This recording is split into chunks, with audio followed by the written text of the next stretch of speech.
We are going to talk about solubility, our next topic in the chapter solution. So let us look at solubility. बच्चों solubility क्या होता है? Solubility होती है कि maximum amount of solute that can be dissolved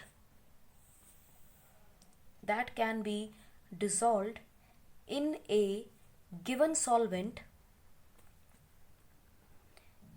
solvent at the same temperature and pressure. हमने दोनों चीज़ों में कोई फ़र्क नहीं डाला और हम सिर्फ एक गिलास पानी लिया और उसके अंदर चीनी घोलना शुरू किए. उस टेम्परेचर के ऊपर, उसी प्रेशर के ऊपर बिना कुछ किए वो कितना घुल सकता है मैक्सिमम, उसे हम बोल देते हैं सॉल्युबिलिटी. अब सॉल्युबिलिटी किस किस चीज़ पे डिपेंड करती है? Solubility depends on temperature, depends on pressure. At the same time it depends on nature of किसकी? solute and nature of solvent. So इन चार फैक्टर्स के ऊपर आपकी solubility डिपेंड करेगी. अब आपने देखा होगा कि क्या कभी आपने देखा है कि ऑयल पानी में डिजॉल्व हो जाए, ऑयल वाटर में डिजॉल्व हो जाए? ऐसा होता है? नहीं होता. नॉर्मल टेम्परेचर एंड प्रेशर के ऊपर it does not dissolve in oil and water, correct. लेकिन अगर मैं एक ऑयल को दूसरे ऑयल में मिक्स करूं तो शायद हो जाएगा. पॉइंट क्या है यहाँ कहने का कि हमेशा क्या होगा, आपको पोलर सॉल्यूट पोलर सॉल्वेंट में ही डिजॉल्व होगा, यानी कि और अगर नॉन पोलर हुआ तो नॉन पोलर सोल्यूट आपका नॉन पोलर सॉल्वेंट में डिजॉल्व हो जाएगा या सॉल्यूबल होगा. ठीक है, सॉल्यूबल विल बी सॉल्यूबल. इस केस में कहना हम क्या चाह रहे हैं? हम ये कहना चाह रहे हैं कि लाइक डिजॉल्व्स इन लाइक. हम उन्हीं के साथ उठना बैठना पसंद करते हैं जिनके विचारधारा हमसे मिलती जुलती हो, तो हम उन्हीं के साथ घुलते हैं और मिलते हैं. ठीक है, सो लाइक डिजॉल्व्स लाइक. अब आप देखिए, हमने एक सिंपल वाटर ले लिया, ठीक है जी, और वाटर के अंदर हमने क्या ऐड कर दी? शुगर. चलो शुगर करो या सॉल्ट करो, आपकी मर्ज़ी है. गर्मियों के दिन आ गए हैं, नींबू पानी बनाने की इच्छा हो तो आपकी मर्ज़ी है. सो पानी के अंदर हमने शुगर को डिज़ोल्व किया तो हमने क्या देखा? जब हमने इसको डिज़ोल्व किया तो ये डिज़ोल्व हो गई और इसने सॉल्यूशन का कॉन्सेंट्रेशन बढ़ा दिया. सॉल्यूशन ही तो बन गया ना ये. कौन सा शुगर या सॉल्ट का एक सॉल्यूशन बना दिया हमने पानी के साथ. यहाँ हमने क्या किया? सॉल्यूट को ऐड किया किसमें? सॉल्वेंट के अंदर, और इस सॉल्यूशन की कॉन्सेंट्रेशन बढ़ गई. आप समझ गए? मान लो आपने 5 ग्राम डाला और 95 ml पानी था, ठीक है. So what is there? आपने इसकी कॉन्सेंट्रेशन बढ़ा दी. It is a 5% solution now. 5 gram 95, so it is a 5% solution of sugar या सॉल्ट. सो ये कॉन्सेंट्रेशन बढ़ गई. हुआ क्या? सारा का सारा सॉल्यूट पानी में डिसॉल्व हो गया. This process is called as dissolution. This process is called as dissolution. So जरा फटाफट देखते हैं इसका मतलब क्या है. When some solute is added to solvent and increases concentration of solution, it is called dissolution. ठीक, सिंपल है, इसमें तो कुछ नहीं है. अब आपने देखा होगा जब हम बकेट के अंदर पानी डालते हैं तो बकेट भर गई और फिर भी हम पानी डाले जा रहे हैं, तो बकेट से पानी कौन सा बाहर आ रहा है? वो जो हमने डाला या जो बकेट के अंदर था? डेफिनेटली जो हमने बकेट में डाला वो पानी बाहर नहीं आ रहा, वो तो प्रेशर से अंदर जा रहा है. लेकिन ये पानी जो ऊपर से आ रहा है ये डिस्प्लेस कर रहा है किसको? जो पानी बकेट के अंदर था. सो इसका मतलब जो बकेट में था वो निकल गया, जो ऊपर से हमने डाला वो ऐड हो गया. मैंने ऐसा क्यों कहा? अब देखिए, ये हमारा सॉल्यूशन है, ठीक है, और मैं इस सॉल्यूशन में और सॉल्यूट डाल रही हूँ, ठीक है. सॉल्यूट डालते गए वो घुलता रहा, डिसोल्यूशन होती रही. एक टाइम आएगा इसमें डिसॉल्व नहीं होगा और हमें लगेगा चीनी तो घुल नहीं रही. चीनी घुल नहीं रही, ऐसा नहीं होता. होता क्या है, आपने जो सॉल्यूट डाला वो तो घुल गया, वो घुलेगा ही घुलेगा, ठीक है, आपने जो सॉल्यूट डाला दैट विल कॉज डिसोल्यूशन, वो घुल जाएगा, लेकिन जो इसमें डिजॉल्व्ड सॉल्यूट था that will come out. So dissolved solute will come out and settle down. आपने क्लास 10 में पढ़ा है, इसका क्या मतलब होता है एंड सेटल डाउन? इसका मतलब होता है प्रेसिपिटेशन या क्रिस्टलाइजेशन. क्रिस्टलाइजेशन, प्रेसिपिटेशन कह सकते हो या क्रिस्टलाइजेशन कह सकते हो कि वो क्रिस्टल बन के बाहर आ गया. प्रेसिपिटेट्स भी क्या है, कोई ना कोई चीज़ का प्रेसिपिटेट माने पाउडर हो सकता है, लिक्विड हो सकता है, लेकिन अगर वो सॉलिड फॉर्म में आ रहा है तो उसे हम क्रिस्टल बोल देते हैं. So this is known as crystallization. So at equilibrium क्या होगा, जब हमें लगेगा कि कुछ भी नहीं हो रहा, अरे मैंने तो चीनी डाली तो घुले ही नहीं, कुछ नहीं हुआ, वहाँ इक्विलिब्रियम आ गया. माने आपने जितना डाला उसी रेट पे, जिस रेट पे आपने डाला डिसोल्यूशन हो रहा था, उसी रेट पे क्रिस्टलाइजेशन होनी शुरू हो गई. और इसीलिए आपको लग रहा है that the reaction has gone into stationary position. No, it is not stationary, it is not static, it is dynamic equilibrium. because जितना डिसोल्यूशन यानी फॉरवर्ड डायरेक्शन में हो रहा है उतना ही बैकवर्ड में भी हो रहा है. अगर डिसोल्यूशन हो रही है तो क्रिस्टलाइजेशन भी उतनी ही हो रही है एट इक्विलिब्रियम. और इस इक्विलिब्रियम को हम ऐसे भी समझ सकते हैं दैट सैचुरेटेड सॉल्यूशन, इक्विलिब्रियम को हम सैचुरेटेड सॉल्यूशन भी मान सकते हैं. मतलब at this given temperature and pressure,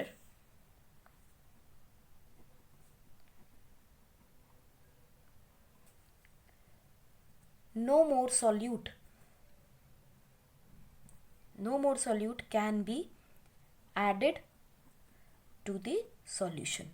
So इस तरह के solution को हम क्या कहते हैं, it is called as saturated solution. तो आपको ध्यान रखना है इन टर्म्स का, डिसोल्यूशन, क्रिस्टलाइजेशन और इक्विलिब्रियम पे ये डायनेमिक इक्विलिब्रियम में पहुंच जाते हैं and this situation is also called as saturated solution. अब इसका सिंपल एग्जांपल देखिए ना, अगर आप एक गिलास पानी में, ठंडे पानी में शुगर मिक्स करने की कोशिश कर रहे हो, वो और नहीं जा रही, तो हम क्या करते हैं, हम उसे बॉईल कर लेते हैं. अब जब बॉईल करते हैं तो और शुगर ऐड की जा सकती है. It means we are increasing the solubility. कैसे? टेम्परेचर को बढ़ा के. सिमिलरली अब आपने देखा होगा प्रेशर के बाद आपने कहा है गैसेस लिक्विफाई हो जाती हैं. छोटे से सिलेंडर के अंदर हम उसका वॉल्यूम उसको कंप्रेस करके डाल देते हैं. अब उसमें क्या हो रहा है, जब हम प्रेशर बढ़ा रहे हैं तो हम उसकी सॉल्युबिलिटी को और इंक्रीज कर रहे हैं. सो प्रेशर बढ़ाने पे या टेम्परेचर बढ़ाने पे आपकी सॉल्युबिलिटी इंक्रीज हो रही है, लेकिन उसमें भी कुछ कंडीशंस हैं. उसमें क्या फॉलो होता है आपका ली चैटलियस प्रिंसिपल. चलिए देखते हैं थोड़ा सा ली चैटलियस प्रिंसिपल क्या कहते हैं. अगर हम इसकी सॉल्युबिलिटी को चेंज करना चाहें तो हम कैसे कर सकते हैं. Now according to Le Chatelier principle, ये हमने क्लास 11 में इक्विलिब्रियम में पढ़ा है कि ली चैटलियस प्रिंसिपल के मुताबिक हमारे पास दो फैक्टर्स हैं. एक है हमारे पास टेम्परेचर और एक है हमारे पास प्रेशर. अब हमें पता है रिएक्शंस दो तरह की होती हैं, या तो एक्सोथर्मिक या तो एंडोथर्मिक. हम पहले एक्सो में देख लेते हैं. एक्सोथर्मिक कंडीशन में टेम्परेचर बढ़ाने पे क्या होगा. देखिए अगर एक्सोथर्मिक रिएक्शन है तो अगर आपने टेम्परेचर को इंक्रीज करना शुरू किया, ठीक है, तो इनिशियली क्या होगा, सॉल्युबिलिटी बढ़ेगी, सॉल्युबिलिटी भी बढ़ेगी इनिशियली. लेकिन उसके बावजूद भी अगर हम टेम्परेचर को, if temperature is still increased, और भी ज़्यादा बढ़ा दिया जाए तो सॉल्युबिलिटी को क्या हो जाएगा, इट विल डिक्रीज. क्यों? क्योंकि इसमें हमें हीट देनी नहीं है. एक्सोथर्मिक रिएक्शंस में अगर हीट देंगे तो रिवर्स रिएक्शन हो जाएगा, एंडोथर्मिक होनी शुरू हो जाएगी. अब देखें एंडोथर्मिक में क्या होता है, ये आपने क्लास 11 में पढ़ा है, इसलिए मैं इसमें बहुत डिटेल में नहीं जा रही हूँ. सो एंडोथर्मिक रिएक्शन में बच्चों क्या होगा, अगर आप टेम्परेचर दे रहे हो, एंडोथर्मिक माने इट नीड्स हीट, अगर आपने किसी भी फॉर्म में एनर्जी उसको दी है तो सॉल्युबिलिटी इंक्रीज करेगी. क्योंकि आपकी exothermic reactions already heat release कर रही हैं. हम अगर टेम्परेचर बढ़ा देंगे it will start moving in the reverse direction, it will become an endothermic reaction. So that is why in case of exothermic reactions अगर टेम्परेचर बहुत हाई कर दिया जाए तो सॉल्युबिलिटी डिक्रीज कर जाती है. प्रेशर के केस में हमने पढ़ा था अगर हम गैसेस की बात करें तो हमने पढ़ा था if pressure is increased, gaseous reactant and product है, अगर प्रेशर इंक्रीज करते हैं then reaction moves in the direction of less number of moles। जिस भी रिएक्शन में नंबर ऑफ मोल्स कम होंगे ये रिएक्शन उस तरफ चली जाएगी। इसका बड़ा प्राइम एग्जाम्पल है आपका हेबर्स प्रोसेस, जिसमें आपने नाइट्रोजन और हाइड्रोजन गैस को कंप्रेस किया है, मिक्स किया है अमोनिया बनाने के लिए। सो अब क्या करेंगे इसमें, this is 3H2, this is 2NH2, तो यहाँ 2 अमोनिया है, यहाँ 4 अमोनिया है। ये रिएक्शन अदरवाइज जो है वो स्लो रिएक्शन है, इसीलिए हमने क्या किया, and it is an exothermic reaction. So हमें यहाँ पे प्रेशर को इंक्रीज करना ज़्यादा फेवरेबल था रादर देन इंक्रीजिंग टेम्परेचर, क्योंकि ये एक एक्सोथर्मिक रिएक्शन है। सो प्रेशर को इंक्रीज किया in the presence of catalyst निकल या कोबाल्ट। आपको याद होगा हम लोगों ने ये रिएक्शन कई बार किया है, हाइड्रोजन में भी पढ़ा है इसको, नाइट्रोजन और अमोनिया। अब यहाँ देखो नंबर ऑफ मोल्स कितने हैं, टोटल नंबर ऑफ मोल्स क्या है 4, यहाँ कितने हैं नंबर ऑफ मोल्स 2। सो अगर प्रेशर को हम बढ़ाते हैं beyond atmospheric pressure the reaction will move in forward direction. तो this is in case of gases. तो आप सोच रहे होंगे अगर सॉलिड और लिक्विड का कॉम्बिनेशन ले लिया जाए, जैसे हमने शुगर और वाटर का ले रहे थे, तो वहाँ क्या होगा बच्चों, आपको ध्यान होना चाहिए प्रेशर जो है वो सिर्फ और सिर्फ गैसेस पे ही एप्लीकेबल होता है। It has no role in case of solids and liquids. So solid liquid जो है it remain unaffected due to its incompressibility. आपको मालूम है दोनों ही लेस कंप्रेसिबल होते हैं, सॉलिड तो बिल्कुल भी कंप्रेसिबल नहीं होते, इसीलिए प्रेशर का इस पर कोई भी असर नहीं पड़ने वाला है। अब देखते हैं, हमने कहा कि अगर प्रेशर हम बढ़ाते हैं तो नंबर ऑफ मोल्स कम हो जाते हैं। तो आपको ध्यान रखना है कि प्रेशर जो है it is directly proportional to solubility. Number of moles कम हो रहे हैं माने वो जुड़ रहे हैं, कंबाइन कर रहे हैं, सॉल्युबल बन रहे हैं। So pressure is directly proportional to solubility, at the same time it is directly proportional to the mole fraction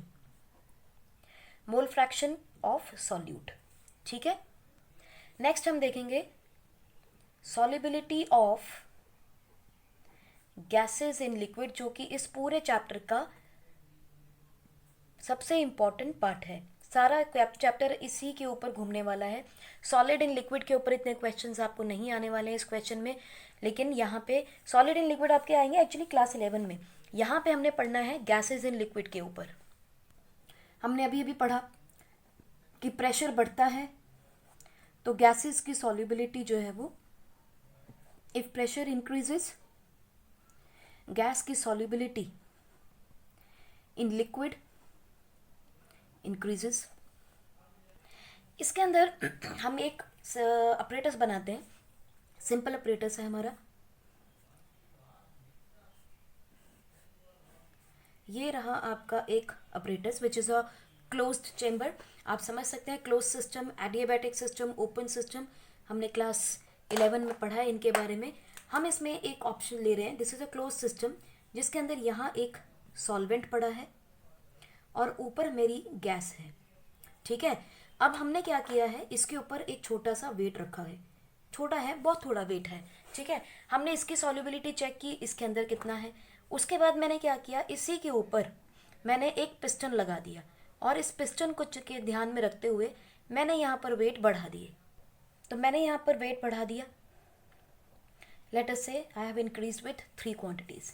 अब क्या होगा, हमने देखा कि ये जो पिस्टन है ये नीचे की तरफ मूव करेगा डेफिनेटली, और जब नीचे की तरफ बढ़ेगा तो इस गैस के ऊपर प्रेशर बढ़ गया, this gas, pressure on this gas increased.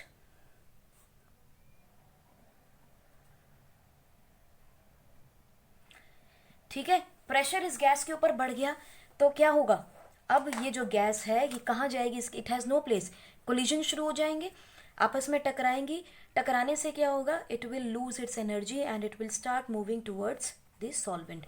वैसे भी आप देखिए प्रेशर बढ़ेगा, वॉल्यूम भी कम हो जाएगा, वॉल्यूम कम होगा तो gas will start moving towards the available volume. वो कहाँ है? पानी के अंदर, बिकॉज पानी के अंदर स्पेसेस हैं, गैस उसके अंदर डिजोल्व हो जाएगी। अभी मान लेते हैं इस केस के अंदर जो number of moles of gas थे वो थे लेट अस से x, ठीक है, और नंबर ऑफ सॉल्वेंट कितने थे? लेट अस से y। अगर मैं इसमें मोल फ्रैक्शन की बात करूं तो कैसे निकालेंगे? The mole fraction of gas क्या हो जाएगा? Ng upon Ng plus NS, और we can say x upon x plus y, यही हो जाएगी मोल फ्रैक्शन।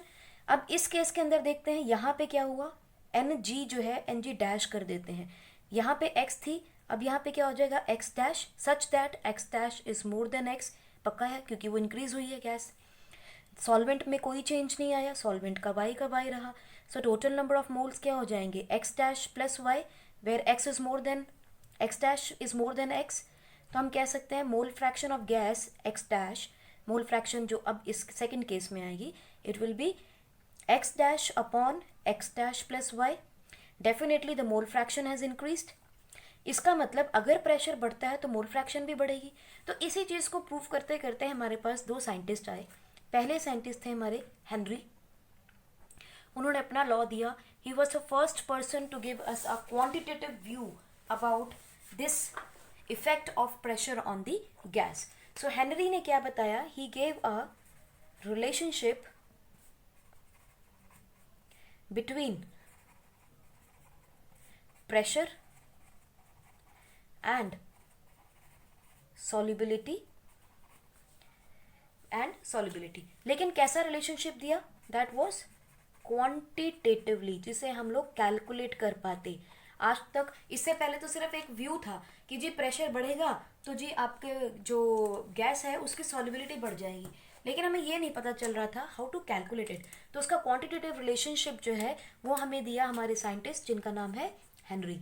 तो इसीलिए इसका नाम भी क्या पड़ गया? Henry law. इसी दौरान हमारे एक और साइंटिस्ट थे जो इस पे काम कर रहे थे और उनका नाम था डाल्टन। डाल्टन बहुत जगह काम कर रहे थे, तो एन इंटेलिजेंट फेलो। डाल्टन जो है उन्होंने क्या कहा? उन्होंने कहा कि हाँ, उन्होंने भी यही रिलेशनशिप दिया, लेकिन उन्होंने इसको रिलेट किया किसके साथ? Relationship of partial pressure of gas, ध्यान से सुनना, partial pressure of the gas over the solution, over the solution to mole fraction. Mole fraction किसकी? Of gas in the solution. यहाँ दो पॉइंट्स आपको ध्यान रखने हैं, प्लीज थोड़ा ध्यान से सुनिएगा, मजाक मत कीजिएगा, इधर उधर मत देखिए, किसी को अपने रूम में मत आने दीजिए। इन्होंने कहा है रिलेशनशिप बिटवीन प्रेशर खाली और सॉल्युबिलिटी की बात कर रहे हैं, लेकिन इन्होंने बात की पार्शियल प्रेशर की, कौन सी गैस की? जो ओवर दी सॉल्यूशन थी, यानी कि ये वाली गैस जो सॉल्यूशन के ऊपर है। दूसरा उन्होंने कहा मोल fraction of gas in the solution, यानी कि ये वाली फ्रैक्शन, ठीक है। So this was the Dalton जिन्होंने हमें ये दिया। दोनों ने अपने अपने लॉ डिफाइन किए। लॉ देख लेते हैं फटाफट क्या है। अगर हम हेनरी की बात करें तो हेनरी का लॉ क्या था? Henry law stated that the solubility of a gas in a liquid is directly proportional to the pressure of gas। दोनों स्टेटमेंट में बहुत डिफरेंस है, इसीलिए थोड़ा ध्यान से आपको सुनना है। solubility of the gas in a liquid is directly proportional to pressure of the gas, ना कि ये कि pressure of the gas is directly proportional to solubility. It is solubility is proportional to pressure of the gas, दोनों में फर्क है। solubility is equal directly proportional to pressure of the gas। ये law था इनिशियली जब Henry ने अपना experiment किया तो उसने ये बोला कि solubility जो है वो प्रेशर ऑफ द गैस पे डिपेंड करती है। करेक्ट? कहाँ? जो ये वाला प्रेशर है, इस ये प्रेशर कितना है उस पर डिपेंड करती है सॉल्युबिलिटी। ज़रा एक बार फिर से देख लेते हैं। ये वाली जो गैस है ऊपर वाली, इसके ऊपर डिपेंड करेगा ये कितना इस सॉल्वेंट में सॉल्युबल हो जाएगी। मगर बाद में डाल्टन ने कहा कि नहीं, ये पार्शियल प्रेशर पे डिपेंड करती है of the gas over the solution to the mole fraction of gas of the solution. फिर हेनरी लॉ को मॉडिफाई किया गया और इसका एक नया वर्जन आया जो कि हमें याद रखना है। वो वर्जन क्या था? एक्चुअली हेनरी लॉ ये कहते हैं दैट द पार्शियल प्रेशर, उन्होंने डाल्टन के एक्सपेरिमेंट को वैल्यू करते हुए उसे एक्सेप्ट किया और अपने डेफिनेशन को, अपने लॉ को मॉडिफाई किया। Partial pressure of the gas in vapour phase, उन्होंने और रिफाइन कर दिया इसको वेपर फेज में, यानी कि सॉल्वेंट के ऊपर की जो लेयर है उसे उन्होंने वेपर फेज कहा है, जिसको उन्होंने नाम पी से दे दिया।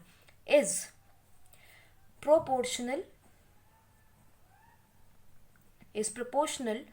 to the mole fraction of the gas which is X in the solution। उन्होंने डाल्टन वाली जो थ्योरी थी उसी को एक्सेप्ट करते हुए मॉडिफाई करके अपने लॉ में एडजस्ट कर दिया और अपना नया लॉ दे दिया। सो ये वो था आपका हेनरी लॉ। सो हेनरी लॉ फाइनली क्या बन गया? That the pressure, partial pressure of the gas in vapour phase is directly proportional to the mole fraction of the gas in the solution and this gives the solubility of a gas in liquid। अब इसे express कैसे करेंगे? इसे हम express करते हैं बच्चों, P is directly proportional to X and P is equal to KHX where KH stands for Henry's constant और Henry's law constant। ठीक, अब डायरेक्टली प्रोपोर्शनल है, देखिए तो इसे हम कैसे लिखते हैं? आपने पढ़ा है जब भी हम कोई ग्राफ बनाते हैं तो लीनियर ग्राफ्स जब बनते हैं तो उसकी लीनियर इक्वेशन आप कैसे लिखते हो? y is equal to mx plus C, यही है आपकी लीनियर इक्वेशंस। अब लीनियर इक्वेशन को अगर मुझे ग्राफ में कन्वर्ट करना है तो this is my y axis, this is my x axis and this is constant. इसको हम x एक्सिस पे लेंगे, इसको हम y एक्सिस पे ले लेंगे। Because y is dependent on x, तो हम कैसे लिखेंगे इसका ग्राफ अगर बनाते हैं तो this is y axis, this is x axis, y पे मुझे प्रेशर लेना है और x एक्सिस के ऊपर मुझे मोल फ्रैक्शन लेनी है। ठीक है, अब ये हम देख रहे हैं कि y is proportional to x with 1 power है, तुम्हें पता है लीनियर ग्राफ सीधा स्ट्रेट लाइन ग्राफ बनेगा। ठीक है, और ये क्या दे रहा है हमें? What is this slope? This slope is going to be your constant that is KH। ठीक है, और KH जो हमारे पास ये आया इसे हम क्या कह सकते हैं? It is the function of gas, it is the function of gas. So this is how we are going to express the relationship between these to.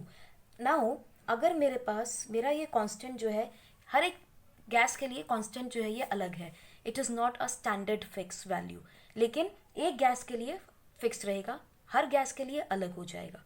So KH जो है it is different for different gases. So अगर हम KH की value की बात करते हैं, if KH is high then mole fraction जो है विल बी लेस। इसका मतलब सॉल्युबिलिटी विल बी लेस। हम यहाँ से कंक्लूड कर सकते हैं कि अगर हम KH की वैल्यू गिवन है तो हम बता सकते हैं कि उसकी सॉल्युबिलिटी क्या होगी, क्योंकि solubility is will be inversely proportional. जिसकी मोल फ्रैक्शन कम होगी वो पक्की बात है उसकी सॉल्युबिलिटी कम होगी। तो हम अगर सॉल्युबिलिटी की बात कर रहे हैं तो सॉल्युबिलिटी को हम डिफाइन कर सकते हैं in terms of mole fraction, जिसमें जिसकी जितनी ज़्यादा मोल फ्रैक्शन उतनी ही ज़्यादा उसकी सॉल्युबिलिटी हो जाएगी। अब अगर मुझे ये बताना हो कि टेम्परेचर का इसके ऊपर क्या रिजल्ट पड़ रहा है गैसेस के केस में, तो हम कह सकते हैं, लेट अस सी कि आप लोग इसे अंडरस्टैंड करते हैं कि नहीं। अगर मैं यहाँ टेम्परेचर लेती हूँ और यहाँ हम लेते हैं मोल फ्रैक्शन, तो what do you expect? Gases हैं, टेम्परेचर बढ़ेगा तो ऑब्वियस सी बात है उसका पार्शियल प्रेशर बढ़ जाएगा। पार्शियल प्रेशर बढ़ेगा किसका? जो सॉल्यूशन के अंदर है। यानी कि आप ये देखो, आपने इस पानी के अंदर गैस को डिसॉल्व किया है, करेक्ट? टेम्परेचर बढ़ा दिया तो क्या होगा? टेम्परेचर अगर बढ़ाएंगे तो गैस के पार्टिकल एनर्जी गेन करेंगे। अगर ये पार्टिकल गेन करेंगे एनर्जी तो it will start moving outside, तो मोल फ्रैक्शन क्या हो जाएगी? कम। इसका मतलब as the temperature rises mole fraction decreases. So this is going to be a inverse ratio graph. ठीक, तो इसका प्रैक्टिकल एग्जाम्पल देखो। That is why we say जो हमारे एक्वेटिक एनिमल्स हैं या एक्वेटिक लाइफ है is more comfortable at low temperature. जैसे जैसे टेम्परेचर बढ़ेगा उसमें जो डिजॉल्व ऑक्सीजन है वो निकल जाएगी, है ना? सो इफ टेम्परेचर राइजेस, अगर टेम्परेचर यानी ग्लोबल वार्मिंग होती है, ठीक है, हम एग्जाम्पल उसी से लेते हैं, वेरी इजी टू अंडरस्टैंड। अगर टेम्परेचर बढ़ता है तो वाटर के अंदर जो डिजॉल्व ऑक्सीजन है वो कम हो जाएगी, will reduce, so it will affect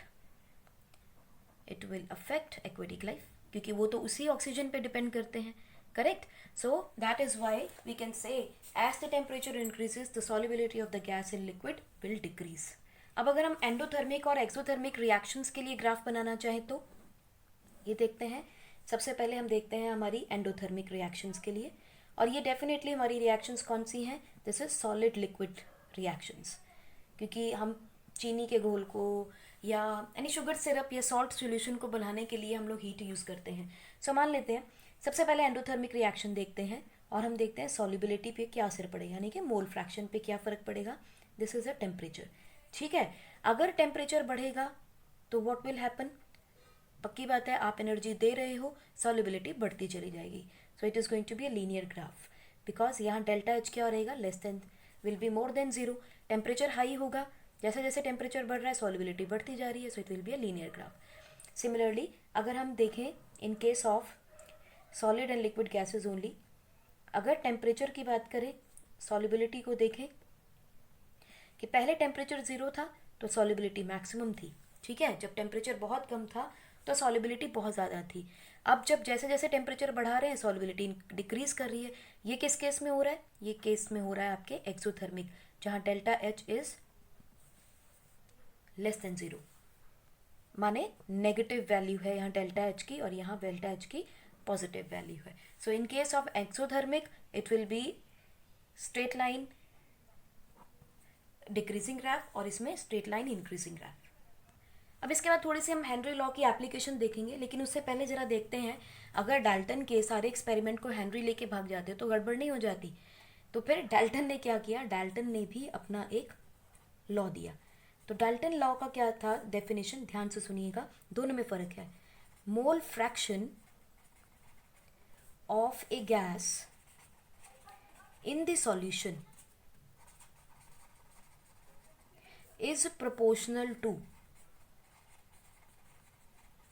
is proportional to partial pressure of gas over solution। बात वही है लेकिन उन्होंने घुमा के बोली है। वहाँ लिखा था कि partial pressure over the solution जो है उस पर डिपेंड करता है मोल फ्रैक्शन कितनी है। अब ये कह रहे हैं नहीं, ये उल्टा है। ये है कि अंदर कितनी मोल फ्रैक्शन है उस पे उसके ऊपर डिपेंड करेगा कि हमारा जो पार्शियल प्रेशर बाहर है वो कितना है, क्योंकि गैस कितनी बाहर निकली है। तो there is a difference. So mole fraction is directly proportional to the partial pressure of the gas which can be written as K is equal to K dash P। और ये जो K डैश है it has a relation, inverse relation with Henry's law. तो यहाँ से भी बहुत सारे न्यूमेरिकल्स आते हैं, तो प्लीज़ मेक श्योर आप इसको ध्यान रखें कि हेनरी लॉ ये कहता था कि partial pressure is directly proportional to mole fraction, लेकिन डाल्टन कहते हैं ये उल्टा है, क्योंकि mole fraction of a gas solution में कितनी है is proportional to the partial pressure of gas over solution. दोनों में रिवर्स इन्वर्स का रिलेशनशिप है। सो डाल्टन के कांस्टेंट को हम K डैश से लिखते हैं और हेनरी के कांस्टेंट को KH से लिखा जाता है। अब एप्लीकेशंस क्या क्या थी इसकी, हेनरी लॉ की? सबसे पहले एप्लीकेशन हम देखते हैं, to increase carbon dioxide solubility in soft drinks and soda water bottle। ठीक है, वहाँ कार्बन डाइऑक्साइड को हमें बढ़ानी होती है concentration, so these bottles are and soda water bottle are sealed at high pressure. उसमें बहुत प्रेशर से हम गैस को डालते हैं और ढक्कन बंद कर देते हैं। तो वहाँ कार्बन डाइऑक्साइड कॉन्सेंट्रेशन को इंक्रीज करने के लिए हमें हाई प्रेशर की ज़रूरत है। That goes in laws with Henry कि partial pressure is directly proportional to the mole fraction, कि अगर प्रेशर बढ़ाया है तो कार्बन डाइऑक्साइड की सॉल्युबिलिटी बढ़ गई है। Partial pressure is directly proportional to solubility. ठीक है, नेक्स्ट आपका आता है यूटिलिटी इसके अंदर, at very high altitude what happen. हमें पता है कि पार्शियल प्रेशर जो है ऑक्सीजन का वो कम हो जाता है, decreases. So what happen, so जो भी आपकी concentration, so the concentration in blood, partial pressure कम हो जाएगा बाहर का अगर, तो व्हाट विल हैपन, जहाँ ज़्यादा होगा वहाँ से बाहर निकलेगी। So the concentration in blood tissues also decreases, क्योंकि उसने बाहर की तरफ मूव कर जाना है। As a result what happen, जितने भी हमारे माउंटेन क्लाइंबर्स होते हैं are not able to think clearly, क्योंकि ऑक्सीजन चाहिए किसको, ब्रेन को। ब्रेन को ऑक्सीजन सफिशिएंट क्वांटिटी में मिल नहीं रही है। As a result they are not able to think clearly and lack of oxygen makes them weak. इसीलिए बहुत हाई एल्टीट्यूड पे जो लोग रहते हैं, they don't have very good cognitive skills, generally it has been found, and they are also weak. So इस cases में क्या होता है, जैसे कि एग्जांपल आप देखोगे, एनॉक्सिया एक बहुत पॉपुलर एग्जांपल है, यानी कि लैक ऑफ ऑक्सीजन।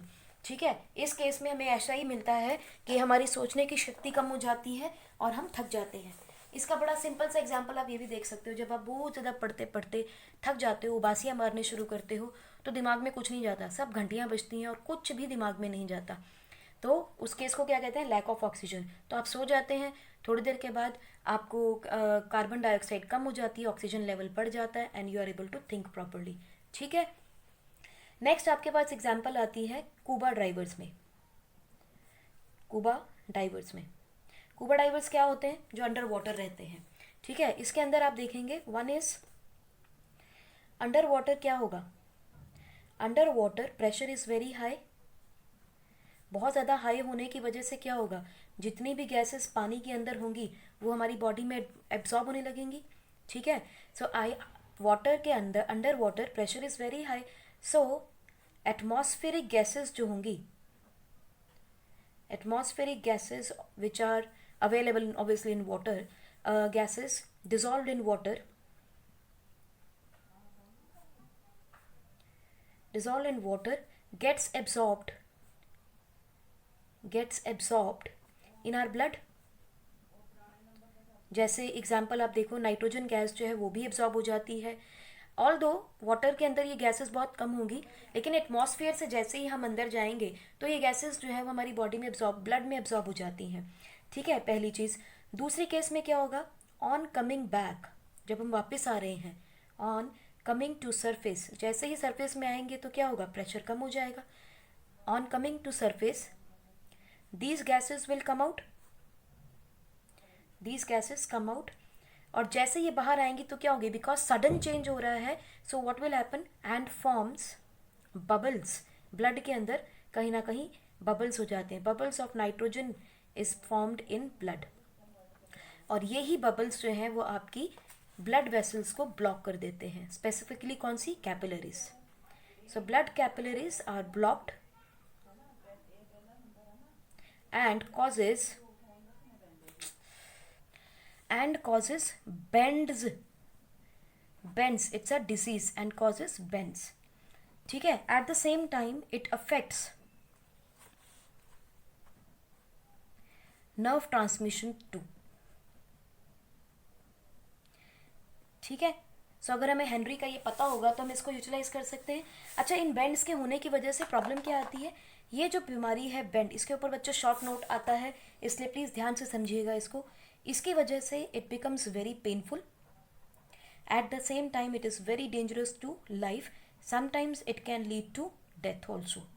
सो जब आप अंदर पानी में गए, प्रेशर बढ़ गया, गैसेस बॉडी में एब्जॉर्ब हो जाती हैं, जैसे ही आप बाहर आते हो गैसेस बाहर निकलती हैं और बबल बना देती हैं, क्योंकि हवा एकदम से अंदर जाएगी बॉडी के अंदर। Normal air it will start moving inside, क्योंकि प्रेशर जो है वो कम हो गया है, तो गैसेस बाहर निकलनी शुरू करेंगे बॉडी से, नाइट्रोजन जैसी गैसेस, एंड बबल फॉर्मेशन हो जाती है, जो कि आपकी कैपिलरीज को ब्लॉक करती हैं and causes a disease called as bends, और जिसकी वजह से it becomes very dangerous for the life. तो इससे बचाव कैसे करना है, देखिए इसमें क्या होता है, टू अवॉइड दीज बेंड्स हम क्या करते हैं, आपने देखा होगा कुबा ड्राइवर एक सिलेंडर लेके जाते हैं, ठीक है ना, they carry cylinder full of air diluted with, उसके अंदर हम एक कॉम्बिनेशन डालते हैं, diluted with some air and is carried along with the diver. ये कॉम्बिनेशन कौन सा है, ये एयर का कॉम्बिनेशन क्या है, ये कॉम्बिनेशन होता है हीलियम गैस का, नाइट्रोजन गैस का और ऑक्सीजन गैस का, जिसके अंदर हीलियम 11.7% होती है, नाइट्रोजन 56.2% होती है और ऑक्सीजन जो है वो 31.1% होती है। अब आप सोचो ये परसेंटेज कैलकुलेशन कैसे हुआ, ये परसेंटेज कैलकुलेशन हुआ हेनरी लॉ के साथ, ठीक है, कि कितनी ऑक्सीजन दी जाए ताकि ये बेंड्स ना बने, सडन चेंज ऑफ प्रेशर ना हो बॉडी के अंदर, because of the pressure changes in water and atmosphere, हमारी ब्लड वेसल्स में चेंजेस ना आए, उसके लिए ये कॉम्बिनेशन हेनरी लॉ से डिराइव किया गया है। As a result, because of less solubility, because of less solubility of helium, क्योंकि हीलियम तो हमारी बॉडी में एब्जॉर्ब होगा ही नहीं, ठीक है, तो ब्लड के अंदर तो ये एब्जॉर्ब होता ही नहीं है, देन नाइट्रोजन, इसीलिए इसकी परसेंटेज हमें बहुत कम चाहिए, ज़्यादा नहीं चाहिए। दूसरी चीज़, small size of helium atom then that of nitrogen, it can pass through walls without damaging. हुआ क्या है, हमने नाइट्रोजन की कॉन्सेंट्रेशन इतनी कर रखी है उसके अंदर कि जो कि हमारी बॉडी के अंदर जो पार्शियल प्रेशर है और जो बाहर का प्रेशर वो सिमिलर रहे, ताकि वो एब्जॉर्ब नहीं हो। और उसको कम करने का तरीका क्या था, हमने हीलियम को यूज़ किया, क्योंकि हीलियम ब्लड के साथ रिएक्ट नहीं करती, वहाँ एब्जॉर्ब नहीं होती, it is just going to create some pressure जिससे कि नाइट्रोजन डिजॉल्व ना हो सके, ठीक है। So this is what is required, and oxygen हमें चाहिए ही है ताकि डिसॉल्व ऑक्सीजन लेके वी कैन ब्रीथ इजीली, इसीलिए ऑक्सीजन सिलेंडर के अंदर ये दोनों गैसेस मिक्स करके ही डाइवर को नीचे भेजा जाता है। अब अगर बेनिफिट्स हैं तो कुछ लिमिटेशंस भी होंगी, तो देखें लिमिटेशंस ऑफ हेनरी लॉ क्या है।